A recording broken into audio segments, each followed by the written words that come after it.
Okay, some new inflation numbers coming out from Statistics Canada coming out recently, and the rise in grocery store prices starting to ease, but some experts believe that some of the country's biggest chains could do and need to do more to further ease the impact of those higher prices at the checkouts. Professor Sylvain Charlebois is the director of the Agri-Food Analytics Lab at Dalhousie University, joins us live once again this morning. Good to see you, Professor. Nice to talk about this. The numbers when it came to at least food inflation seemed, should we say, encouraging. I don't want to call it good news, but it seemed like encouraging news for Canadians. How do you describe it?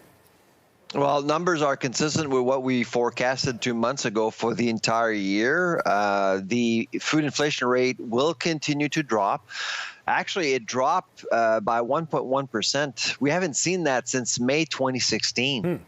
So it tells you that things are shifting pretty rapidly, and when you look at different food categories, most of them are down, except for vegetables. Vegetables, of course, in the winter is still a problem.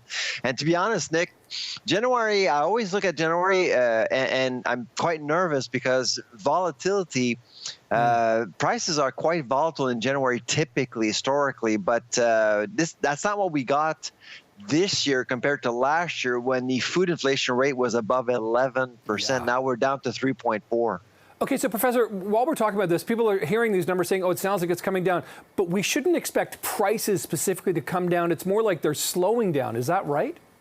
That's right. So, I mean, I think it'd be unreasonable to hope that food prices will drop. So we're talking about the food inflation rate. So that will continue to drop.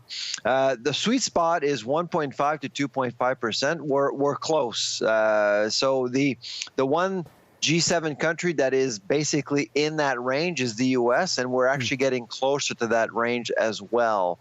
I say that we'll probably reach 2.5 within the next 4 or 5 months or so. So things are quite encouraging. And if you talk to businesses in the food sector, they'll tell you that things are much more manageable now. Margins are more predictable. And when margins are more predictable, you get more deals as a consumer. Okay, well, that's good to hear. People love deals, but here's the other thing. Loblaw and Walmart, two of the biggest grocery chains in this country, still haven't really signed on to this code of conduct that the government's trying to sort of been, encouraging everyone to get involved with. Are you suggesting that they should be forced to join, and what could that mean?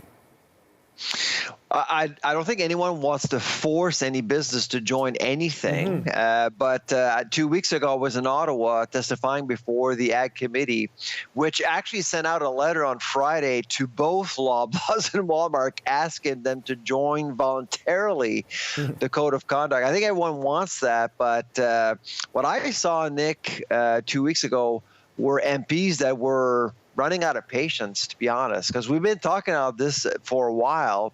And what's holding out the Code of Conduct right now is Loblaw and Walmart. And frankly, without them, the Code of Conduct wouldn't work. And for people listening in, the Code of Conduct is pretty important because it will actually make the supply chain more transparent for you and I. We'll know who's playing along, who are the bullies, quote unquote, within the system that are actually pushing prices higher. I think consumers want to know.